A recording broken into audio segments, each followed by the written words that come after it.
together, please. Today, I receive all of God's love for me. Today, I open myself to the unbounded, limitless, overflowing abundance of God's universe. Today, I open myself to God's blessings, healing, and miracles. Today, I open myself to God's Word so that I become more like Jesus every day. Today, I proclaim that I am God's beloved.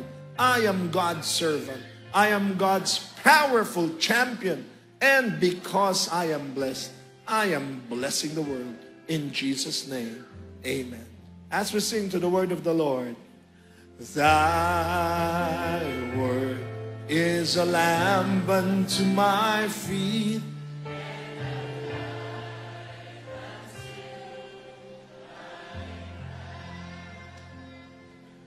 as we again start our Talk 1 of our powerful and practical series 9 to 5. Ang Talk 1 natin, Work in the Garden. We're going to proclaim that in this talk, we'll see 3 blessings. We'll pray for 3 blessings. How many? In relation to our work. Our first blessing or prayer is this, that our secular work will start bringing us closer to God. Oh, ganda nun ha? Lagay nyo nga po yung mga kamay nyo sa inyong mga puso. Mga kamay nyo na nagtatrabaho, ilapit sa puso. At, balik natin yung 1 muna. Sabihin natin lahat yan, gawin natin personal. My secular work will bring me closer to God. That's a declaration. Ibig sabihin po ng secular work ay yung mga trabaho natin. As doctors, as engineers, as lawyers, as IT professionals, as call center agents, as drivers, as chef. Yan, secular na trabaho in relation to the spiritual work that we must probably do. Number 2, prayer. Ano yung prayer natin? Our secular work will display God to others. Na sa trabaho natin, makita din ang Diyos. Sabihin nga natin, my secular work will display, will show God to others. Posible ba yun? Posible ba yun? Cook ako, chef. Posible ba yun? Nagtitinda ako sa palengke? Posible. In fact, hindi nga posible. Dapat kahit na anong ginagawa mo, makita ang Diyos. And the third blessing is this, that your secular work will prosper you and will prosper others. Can we declare that, please? My secular work will prosper me and others. Naku, yan ang gusto natin. Na yung trabaho natin, mabibless tayo. Gusto ni Lord yun eh. Ay, mas gagawin ko pang radikal. Yung trabaho natin, payayamanin tayo. Gusto niyo yun? Amen yun? O, kita nyo, lakas ng amen nyo pag payayamanin. Pero maniwala kayo sa hindi, gusto ni Lord yun. Pero bakit gusto ni Lord payamanin ka sa pamamagitan ng trabaho mo? Tanong niyo, bakit? Para magpayaman ka din ng iba. Para yung yaman mo, mababahagi mo sa iba. Amen? Yung sweldo mo, yung negosyo mo, yung kita mo, magagamit mo para mabless ang iba. Sabihin uli natin yan, God will prosper me through my work and will prosper others. Ito ngayon isingit ko dahil ito yung babasahin nating word. Alam nyo, sa maraming tao, ang trabaho, parusa. Totoo yun. Pero alam nyo kung bakit? Unconsciously, nung bata tayo, unang pinasok sa atin ang kwento ng trabaho, naalala nyo saan? Kaya nga, sumpa sa marami ang trabaho. Di ba cursed ang work? Dahil sa kasalanan? Lilinawin ko ha. Work was not a curse. Hindi siya sumpa. But work was cursed. Saan natin mababasa yan? Ito na.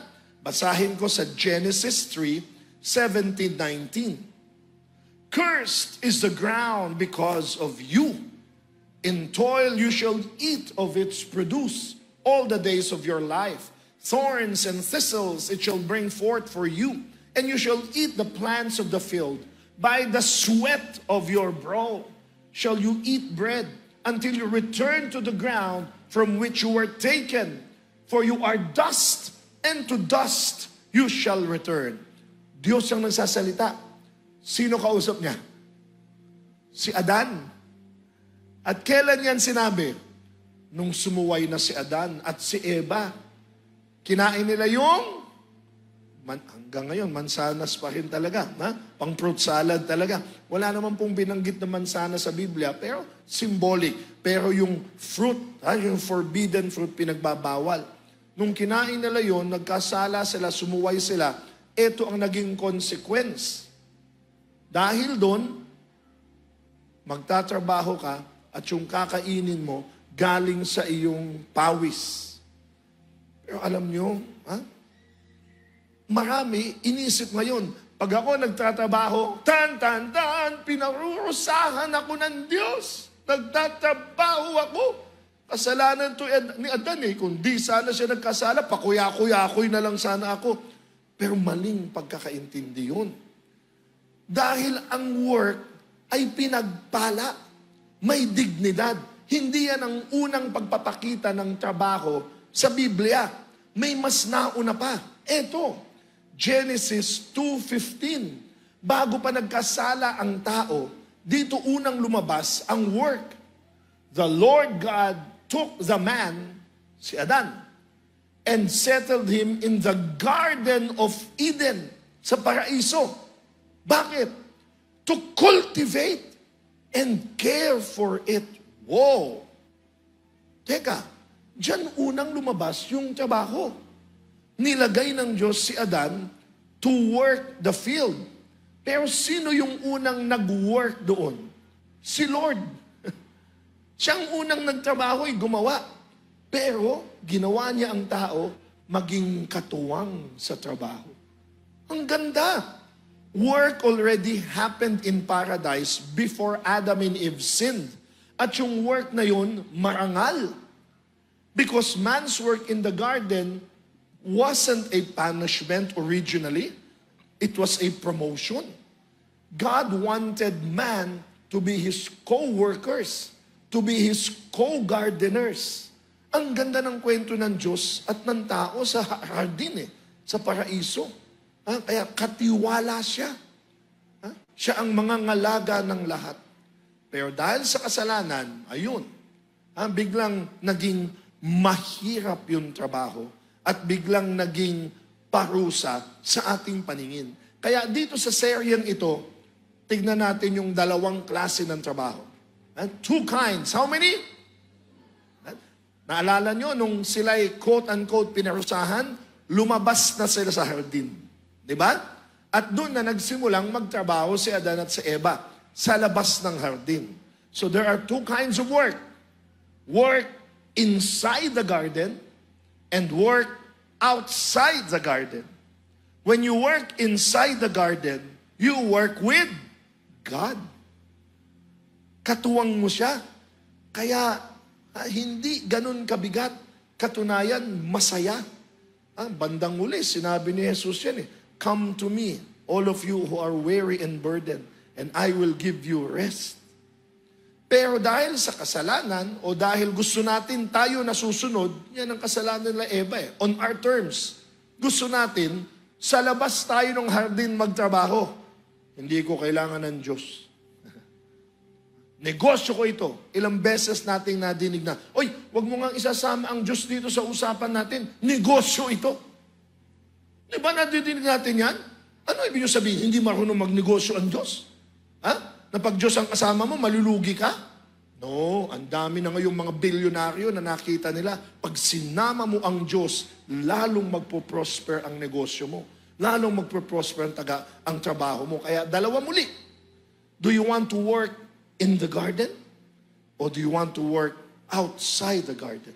We will explore that. At tulad nga na nasabi ko, generally, dalawa ang pananaw sa trabaho. Dalawa ang pagtingin sa trabaho.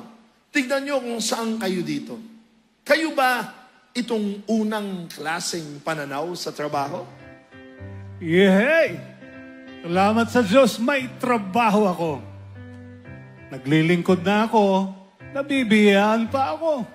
Dahil sa trabaho ko, nabubuhay ko ang pamilya ko. Kaya, nako, pagbubutihin ko pa ito. Masaya sa trabaho? Pinaghuhusayan ng trabaho. Dahil nabe-bless na siya, nakaka-bless pa ng iba. Ano mang uri ng trabaho, may galak. O baka ganito ang iba. Ang hirap naman ng trabaho. Mainit. Nakakapagod. Parusa ang trabaho. Nakakasawa. Kung kailan kaya ito matatapos? Alam ko na. Pag nanalo ako sa loto, hindi na ako magtatrabaho. Sounds familiar? Again, dito sa seryeng ito, lilinawin natin, parusa nga ba ang trabaho? Darating nga ba yung araw na ayaw na natin at wala ng trabaho? O baka habang buhay ay tinatawag tayo ng Diyos kahit na retired, Hindi ibig sabihin pag retired ka, wala ka nang ginagawa, hindi ba? I know a lot of retirees who are busier than they were working. Dahil ang dami pang pwedeng gawin. Dahil para sa kanila, ang trabaho ay pagkakataon na kapakaglingkod at mabiyayaan ng Diyos. Kaya sa inyong dalawa, natutuwa ako sa inyo at napakita nyo ang mukha ng trabaho. Kaya dahil ikaw, ang tingin mo ay biyaya ang trabaho, lalo kang ipopromote ni Lord. Kaya dahil dyan, ikaw na ngayon ang chief gardener. At ikaw, dahil ayaw mo magtrabaho, dadagdagan ka pa ng trabaho. Ayan, promotion din yan.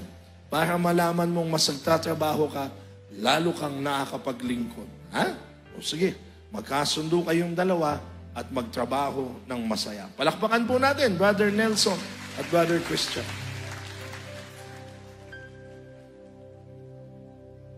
Ito po yung unang radical na statement natin about work. Are you ready? Are you ready? Work is sacred. Sagrado po ang trabaho. Again, kahit ano trabaho nyo. Call center agent, delivery boy, nasa mall kang trabaho, nagtatrabaho sa gobyerno, sagrado po yan. Hanggang ngayon, may mga tao pa rin nag-iisip na yung mga nagtatrabaho sa secular world, yun nga, sa kumpanya, sa opisina, sa paaralan, ay second class para sa Diyos. Ano yung first class na tingin nila? Yung mga pare, yung mga madre, yung mga preacher tulad ni Brother Alvin, yun ang gusto kong trabaho. Kasi para sa Diyos. Totoo po yan. Hanggang ngayon, I get that. Pagkatapos sumagtok sa school, sa kumpanya, magbibigay akong retreat. Sa gobyerno, magbibigay ako ng inspirational talk. Mayroong pa rin lumalapit sa akin, Brother Alvin, nakakainggit yung ginagawa mo. Sana balang araw, ganyan na din ang gawin ko. Magpahayag ng salita ng Diyos. Napakabanal na trabaho. Napakabanal na gawain. Tinutuwid ko po kaagad. Una sa lahat, para hindi po kami malagay sa pedestal. Ngayon, pedestal, kasi para makita nyo.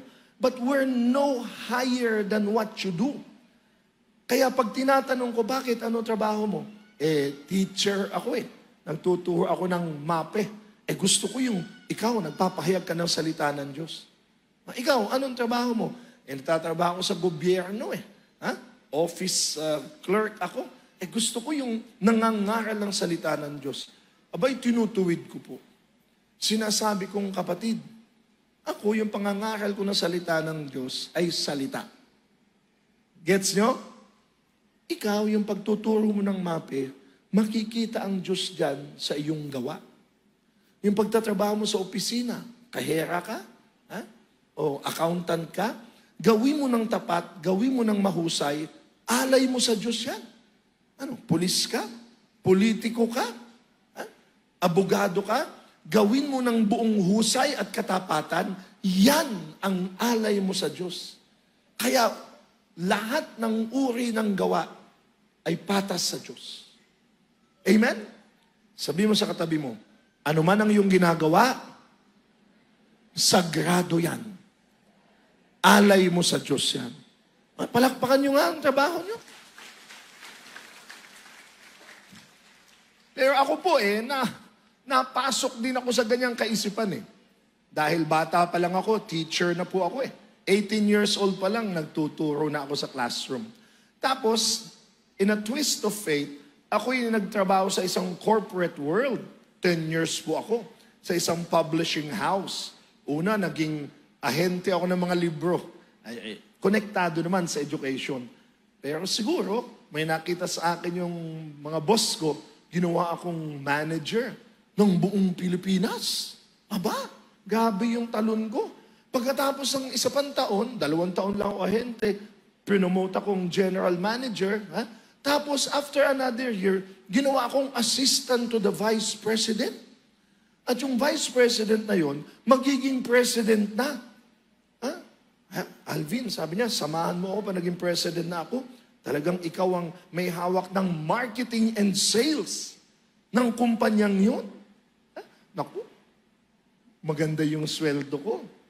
At may sasakyan ako, papirma-pirma ako, pabiyahe-biyahe. I was overseeing the entire Philippines. Pero may maliit lang na problema. Tanong nyo ano? Preacher na rin ako nun Nakilala na ako ni Brother Bo Sanchez at inimbitan niya ako nung nakita niya ako nagsalita sa Divine Mercy sa Marilao, Bulacan. Abay, after a year, pinatawag niya ako, sinama niya ako sa isang album, tapos pinag-preach niya ako, tapos ang dalas na nagpi-preach na ako. Pagkatapos ng trabaho ko sa opisina, pi-preach na ako kung saan-saan. Sa mga simbahan, sa mga kumpanya, hanggang sa lumalaki na. Ang dami ko ng imbitasyon. Lalo na pag si Brother Bo nagsabi, hanggang sa ayoko na magtrabaho doon sa kumpanya. Kasi mas tinitignan ko na, uwian na para makapag-preach na ako. Kaya isang araw, tinawag ko ni Brother Bo. Sabi niya, Brother Alvin, do you love your job?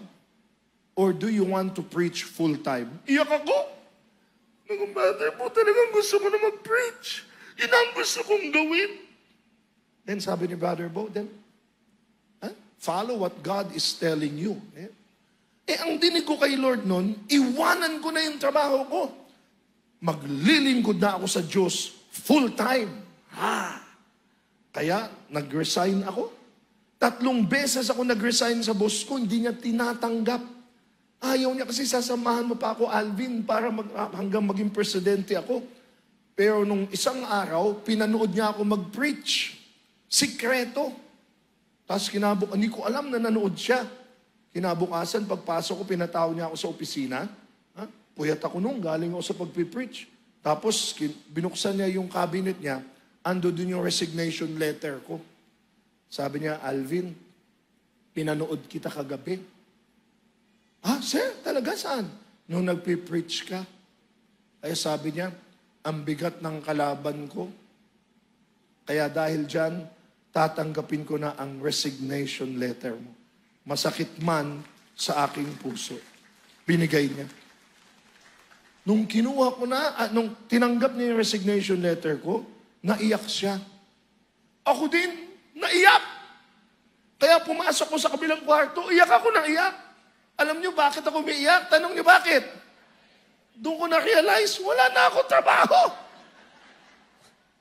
Sabi, Lord, salamat, full-time na ako. Pero Lord, kakakuha ko lang nung bahay namin.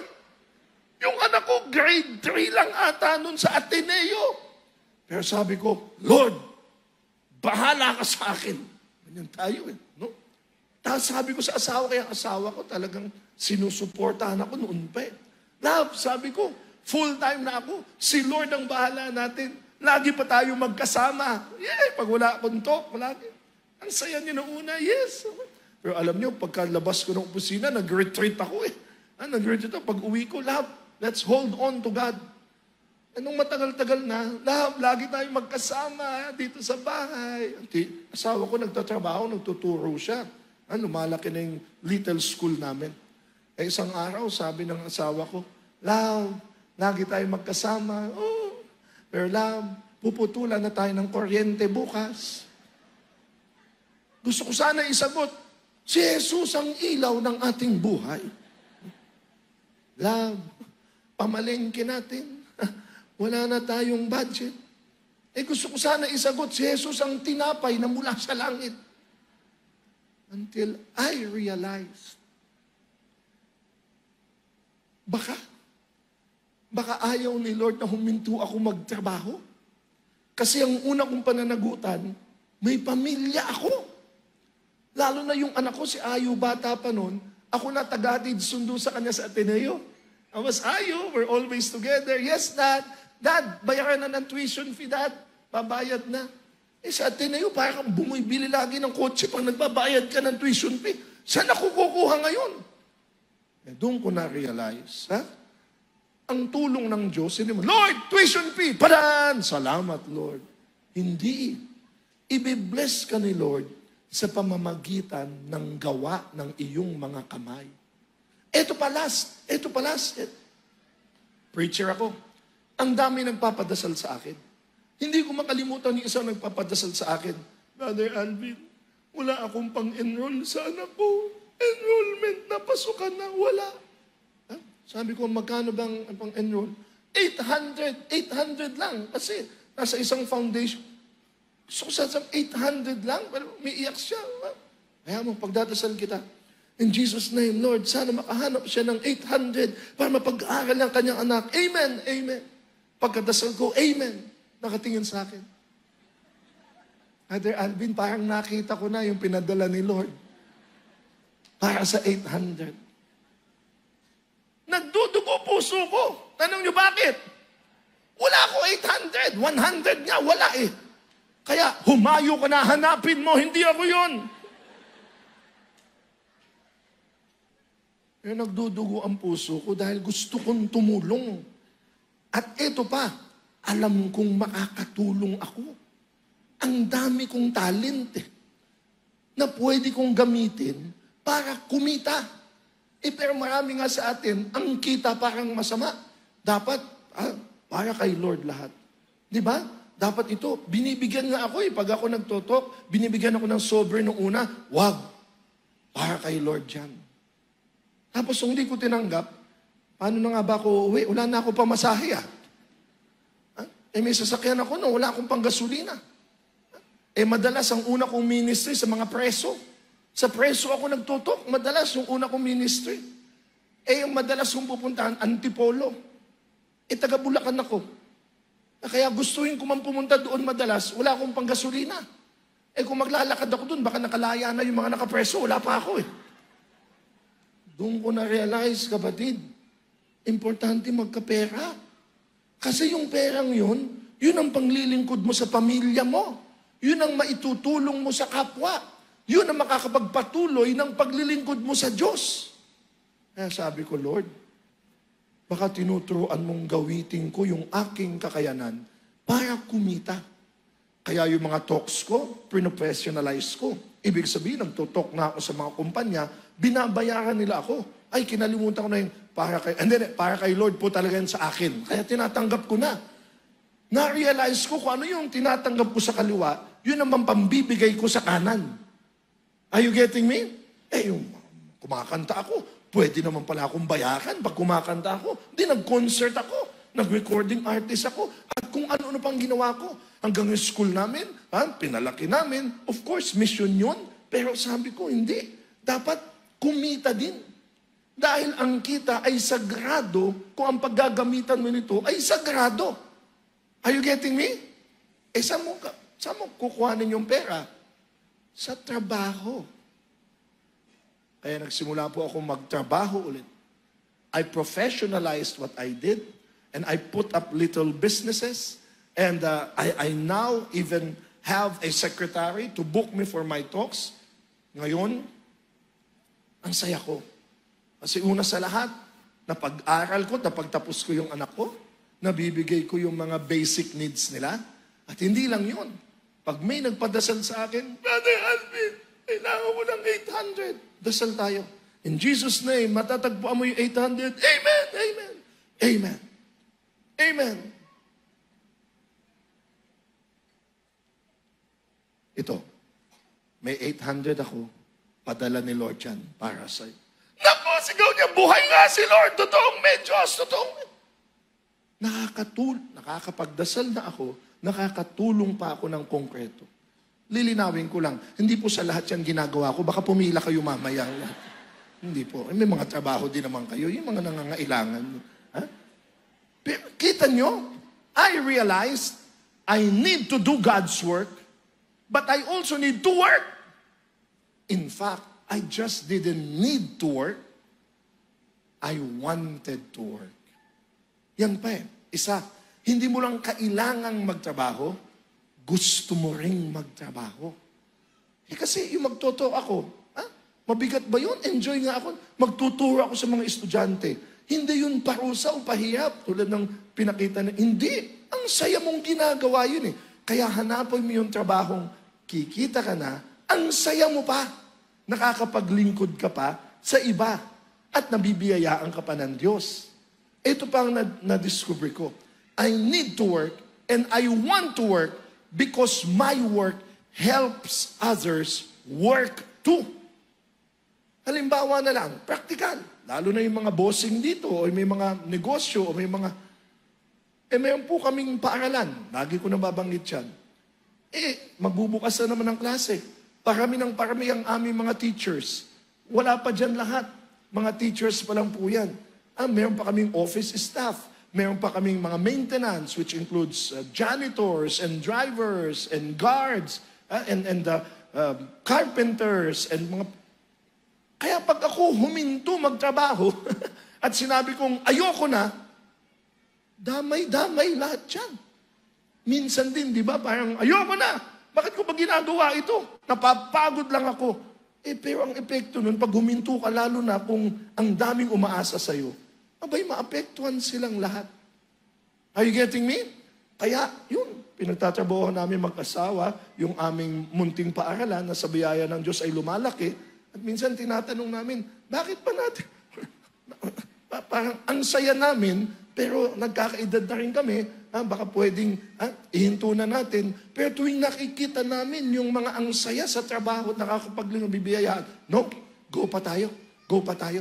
Habang meron pa tayong lakas at kakayanan, naniniwala kaming gusto ni Lord na i-bless tayo para ma-i-bless sila. Am I making sense with you? Kaya kapatid, ang trabaho po, hindi lang para sa iyan.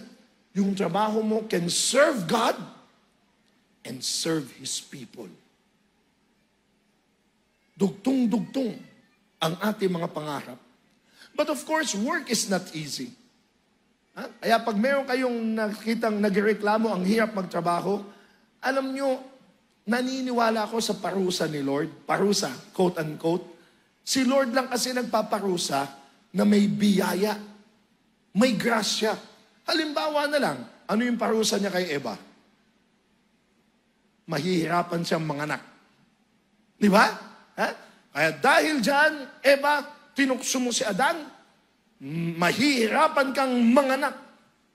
Ay, kaya yung asawa ko, kita ko nung nanganganak, hawak-hawak ko siya nun, ganun pala, totoo pala yun. Halos mamatay ka. Pero pinayagan ng Diyos at tinayaan niya na mahirap kang manganak eh. Tanong niyo bakit? Kasi paglabas ng anak mo, mahal na mahal mo. Kasi pinaghirapan mo. Halos buhay mo ang kapalit. Tama po ba, mga nanay? Kaya kahit anong lumabas dyan, anak mo, kahit anong magawa niyan, mahal na mahal mo kasi buhay mo halos. Ang pinaghihirapan, lalong minamahal. Gets nyo? Ay, isipin mo kung manganganak ka gano'n. Ay, nanganak na ako, pang 17 ito. Oh, eto. Pero dala-dala mo 9 na buwan, di ba? Tapos halos mapunit kang pag... Kaya paglabas nun, mahal na mahal mo eh. Ang trabaho. Kaya yung sweldo mo, may halaga, pinaghirapan mo eh. Kaya yung una mong sweldo na, baka nilagay mo pa sa, di ba? Pinalaminate mo pa, unang sweldo ko. Talagang sa tulo ng pawis, may halaga. Pero yung perang napanulunan mo lang sa sugal, di ba? Sa Amerika, sabi nila, 80% ng nananalo sa sugal, matagal na yung 2 taon, bumabalik sa hirap. Bakit? Ang daling nakuha, ang daling ilustay.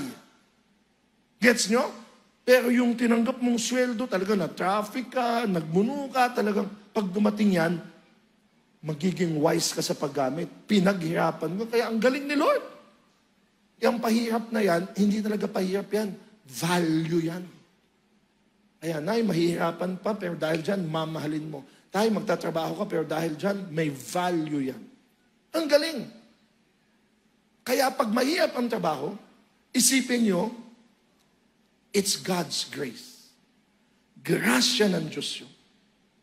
At kung talaga nahihirapan ka sa trabaho, pero kailangan mong gawin at dapat mong gawin, lalo mong hingin ang grasya ng Diyos. At isipin mo ito, ang Diyos mismo nagtrabaho. There is dignity in work. Bakit ulit? God is the first worker in the universe. Baka akala nyo ang Diyos nakaupo lang nalikha lahat. No. Tingnan nyo sa Genesis 2. Ano sinabi yun? The heavens and the earth and all their array were completed. On the 7th day, God completed the work. He rested on the 7th day from all the work. God blessed the 7th day and made it holy because on it He rested from all the work. God is the first worker. Kaya may dangal sa paggawa. So if God Himself works, then work must be wonderful. And this wonderful thing called work, He shared to us. That's why we are His co-workers, His co-gardeners. Pero parang hindi yan cool, di ba? Sa iba na talaga, sila nagtrabaho, tapos sinama ko sa trabaho niya. Bigyan ko kayo ng interesting story. Genesis was written 3,000 years ago. 3,000.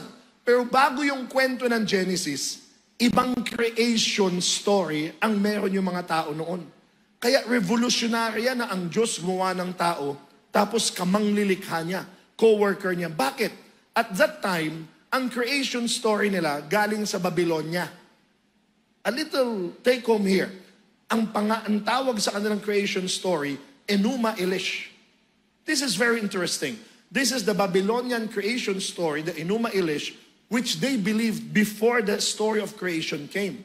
Ito yung kwento kung bakit nagkaroon ng tao at bakit nagkaroon ng mga likha. Ayon sa mga Babylonians na pinaniniwalaan bago yung Biblia, bago yung Genesis. Ganito daw nangyari. Yung mga Diyos-Diyosan, mga younger gods led by Marduk. Yan, nag-rebel sila against sa mga elder gods. Parang mga Clash of the Titans. Ganon. Tapos natalo ni Marduk si Tiamat. Yan yung sea beast. Actually, great-great-grandmother niya. Natalo niya. At nung natalo niya, pinagpipira-piraso niya yung monster na yon. Marduk chopped Tiamat. At nung pinagpira-piraso niya, pakinggan niyo ito. Crazy. Pero yung kanyang mga pira-piraso, yun ang naging creation. Yun, mga Diyos sila eh. Yun ang mga naging planeta, naman kung ano-ano. Ngayon, nung kumalat na, nagkaroon ng problema yung mga young gods na nanalo. Sabi niya, ba't nagkaroon ng mga likha? Ba't nagkaroon ng mga lupain? Ba't nagkaroon ng mga bundok? Nagkaroon ng mga... sino mangangalaga niyan? Sabi nila, mga Diyos sila. Ayaw nila magtrabaho. Sabi nila, who will dig canals? Who will farm the land? Who will supply the food? They did not want to work. Mga Diyos sila. Ito naisip nila. Si Marduk ulit, yung leader ng mga younger gods. Alam ko na, sabi niya, gawa tayo ng mga tao. Para saan? Para sila yung magtrabaho para sa atin. Kaya, pinatay nila yung general ni Tiamat, tapos yung dugo niya, hinalo sa lupa, sa putik, at yun daw ang mga naging tao. As crazy as it sounds, yan ang unang creation story na hawak ng mga tao noon before Genesis came. Ngayon sabi nung iba, mga atheist, yan namang Genesis, kopya lang yan sa Enuma Elish. Minodify lang. Pareho lang din. Ay, hindi Pakinggan nyo ito. Is Genesis and the Babylonian Enuma Elish saying the same thing? No. Mahalaga itong 3 differences between Enuma and Genesis. The first difference, sa Enuma, sa Babylonian story, creation was accidental. Chinap-chap lang niya yung katawan ng natalo niyang Diyos, tapos yung pira-piraso, nagkaroon ng creation. Ay, hindi. Sa Genesis, creation was God's original intention. Talagang sinabi ng Diyos, Trinity Sunday ngayon. Sabi niya, let us make man. Yun ang talagang una niyang inisip Let us make man in our own self-image, in our own image and likeness. Kaya gumawa siya ng ilaw, gumawa siya ng heaven and earth, gumawa siya ng mga daigdig, gumawa siya ng mga halaman, gumawa siya ng mga hayop. Para sa tao yun. Man was last to be created, but first in God's mind. Walang pinagkaiba yan na manganganak kayo, mga mag-asawa, mga nanay, una mong naisip, manganganak ka, magkaka-baby kayo. Pero bago lumabas, ano ginawa nyo? Pinagandaan nyo. Wala kayong crib, di ba? Naghanda na kayo ng mga chupon, di ba? Ng mga diaper. Paglabas ng anak nyo, tsaka, ay, andyan yung bata. Saan na nga ba siya hihiga? Ano na nga ba isusuot natin? Hindi. Bago lumabas yung bata, pinaghandaan natin. Ganyan ng Diyos. Sinabi niya, let us make man. Pero bago gawin ang tao, handa natin. Kaya may mga bituin, may mga planeta, may mga tubig at lupa. Lahat yan inihanda ng Diyos. Kaya napaka-intentional ng paglikha sa atin. Sa Babylonian story, ang tao ginawa para slave nila. Ayaw nila magtrabaho. Kayo gumawa ng dirty work. Sa Genesis, karelasyon ng Diyos ang tao. We are co-workers in the garden. And again, in Enuma, Elish, work was despised. Kaya baka dyan nakakuha ng mga taong parusa ito. Pinahihirapan tayo ng Diyos. Babylonian yun. Pero sa Genesis, work was a delight. Salamat, Lord, katuwang mo ako sa iyong paglikha. Kaya in Enuma, work was something to be avoided, given to man as slaves. But in Genesis, God was the first worker. He delighted in His work. He saw that it was good. It was good. It was good. Kaya gumawa siya ng tao, sama tayo dito. I will give you stewardship over all. Kaya ang ganda po ng kwento natin na nagsisimula pa lamang tayo. At ang malaking mensahe natin, patuloy tayong gumawa sa loob ng hardin. Work in the garden kasama ang Diyos. Amen? I'm gonna invite you to stand. In the name of the Father, and of the Son, and of the Holy Spirit. Amen. Now, here's a reality. Mukhang wala tayo sa loob ng hardin ngayon, hindi ba? Kasi we live in a broken world, destroyed by sin. Kaya nga sa biblical language, nasa ilang tayo. Wala tayo sa hardin.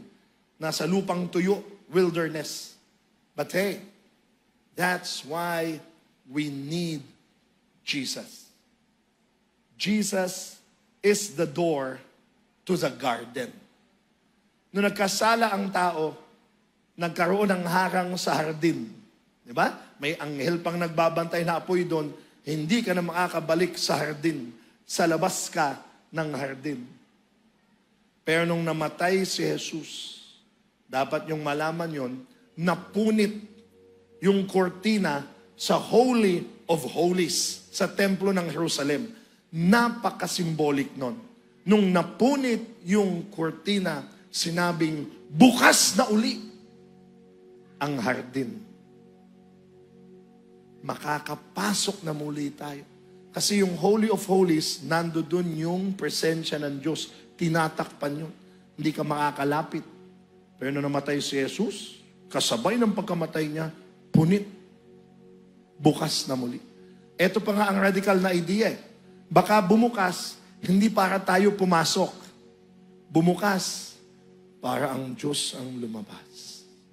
Ang hardin ang lumapit sa iyo. Through Jesus, the garden moves to us to conquer our wilderness. And today, Jesus is calling you to be His assistant gardener. Wherever place you are working, in a school, in a company, in the field, in government, make that God's garden. And you are God's co-worker, step by step, plot by plot, until the world become God's garden.